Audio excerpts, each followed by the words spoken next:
The legacy of Benjamin O. Davis, Jr. Benjamin O. Davis, Jr. followed in the footsteps of his father, Benjamin O. Davis, Sr., pictured on the left, and joined a military that presented tremendous challenges to him as a soldier, but also as a black man in a time of adversity. Despite whatever obstacles he faced, General Davis rose up in the ranks and defied everyone's expectations.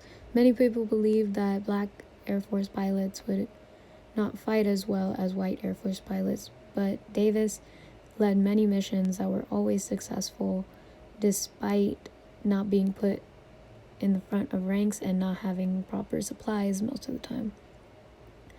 He fought for justice and fair treatment of his airmen at a legal level and paved the way for the future of black Americans in the military for generations to come. Davis helped fight to desegregate the U.S. Air Force in the late 40s. After he left the war, he also served as a general after this in the Korean War during the late 50s. After his death, he left behind a family that shared his history and fought for his legacy to be honored by the military. Former President Bill Clinton honored Davis with a 4-star insignia, and some of his other accomplishments and awards include the Distinguished Flying Cross, Air Medal, Langley Gold Medal, and the Silver Star. Davis also had an Air Force barracks named after him after his passing.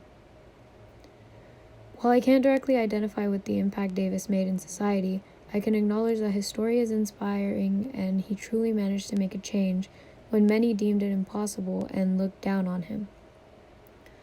A quote from Davis is, "The privileges of being an American belong to those brave enough to fight for them."